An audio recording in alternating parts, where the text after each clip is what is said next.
నిజమైన అర్థం అంటే ఏంటి? అంటే కోరిక లేకపోవడమే సన్యాసాశ్రమం అంటారా మీ ఉద్దేశ ప్రకారం? త్యాగమే సన్యాసం. ఏం త్యాగం చేయాలంటున్నారు? మనం ఏదైతే అనుకుంటున్నామో మీరన్న కోరికలు, లేకపోతే శరీర ధ్యాస లేకపోవడము, ఎమోషన్ కానీ ఎఫెక్షన్ కానీ లేకుండా వర్క్ చేయగలగాలి. ఇప్పుడు ఎగ్జామ్స్ టైం కూడా మరి పిల్లలకి మీరు గుర్తుండాలి అని అంటే మీరు చెప్పే కొన్ని ఇంపార్టెంట్ పాయింట్స్ అంటే ఏం చెప్తారమ్మా? తప్పనిసరిగా మార్నింగ్ లేవగానే 10 minutes, ఎక్కువసేపు అక్కర్లేదు, జస్ట్ సింపుల్గా వాళ్ళకి చేయాలంటే కనుక ఇది చేసుకోవచ్చు. ఎందుకని ఉల్లిపాయ ఎందుకు తినకూడదు, వెల్లుల్లిపాయ ఎందుకు తినకూడదు? కారణం ఏమిటమ్మా దాని వెనకాతల కారణం? ఉల్లిపాయ వెల్లుల్లిపాయ రెండు చాలా మంచి చేస్తాయి, చాలా చెడు చేస్తాయి. మనకుండే హీటు, విపరీతమైన హీటుని తగ్గించగలుగుతుంది అది డైరెక్ట్గా తీసుకుంటే. అందుకే పూర్వం ఏం చేసేవారంటే పెరుగు అన్నంలో మార్నింగ్ ఉల్లిపాయ తీసుకుని తినేవారు. ఆ హీట్ బాడీని తగ్గించడం కోసం లోపల ఇది రెమెడీ కింద వాడేవారు. దాన్ని యాజ్ ఇట్ ఈజ్గా ఒక మెడిసిన్ కింద తీసుకున్నారు. ఓకే, మనం తర్వాత దాన్ని టేస్ట్కి తీసుకున్నాం.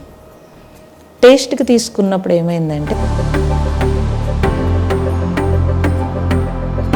దీపం వెలిగించిన దీపం దేవుడి వైపే ముఖం ఉండాలి, ఆపోజిట్లో ఉండకూడదు, రైట్ ఉండకూడదు, లెఫ్ట్ ఉండకూడదు అని ఈ వీళ్ళు ఒక మెత్తులో ఉండిపోతున్నారా అనే ఒక బాధ. మనకి వేదంలో కానీ శాస్త్రంలో కానీ ఎవరైనా పూర్తి కాన్ఫిడెన్స్ డౌన్ అయినప్పుడు, భగవంతుడిని ఆరాధించినప్పుడు కొన్ని రకాల ఆరాధనల్లో వాళ్ళ కాన్ఫిడెన్స్ లెవెల్ పెంచడానికి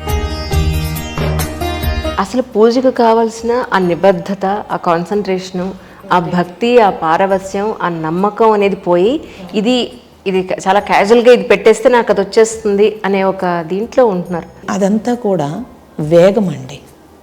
ఆ వేగము బ్రెయిన్ వేగం అయిపోతే వచ్చే సమస్యని ఇంకొంచెం సమస్య చేసుకుంటారు. దాన్ని క్యాష్ చేసుకోవడానికి సొసైటీలో ఎప్పుడూ రెడీగా ఉంటారు. దానివల్ల వచ్చే ఇబ్బంది ఇదంతా. అందుకే మనకి ఏంటంటే ఒక సిస్టమ్ పెట్టారు. ఒకళ్ళు కష్టపడితే ఇంకొకళ్ళు ఇంట్లో అన్నీ చూసుకోవాలి.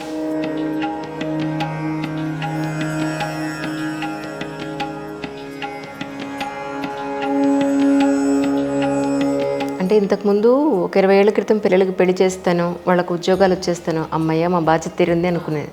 ఇప్పుడు పెళ్ళైనా పిల్లలకి వాళ్ళకు పిల్లలు పుట్టినా కూడా అమ్మో వీళ్ళు ఎక్కడ రాంగ్ ట్రాక్ పట్టేస్తారో, ఏమైపోతారో, మనం వెనకాతలుండి చూసుకోకపోతే, మంచి చెడు చెప్పకపోతే ఎలాగా అన్న భయం ఉంది పేరెంట్స్లో. పేరెంట్స్ ఎప్పటికీ సుఖపడలేరు. అలాంటి మానసిక పరిస్థితి వచ్చేసింది. అటువంటి మానసిక పరిస్థితి వచ్చేసింది. వాళ్ళ పిల్లలే కాదు, వాళ్ళ మనవలను కూడా వాళ్ళు ఫేస్ చేయాలి. అవును, ఆ మనవల్ని కూడా ఫేస్ చేయాల్సి వస్తుంది. అవన్నీ చూడలేరు, తట్టుకోలేరు. అలా ఉంటే తప్పించి కుదరదు ఇక్కడ.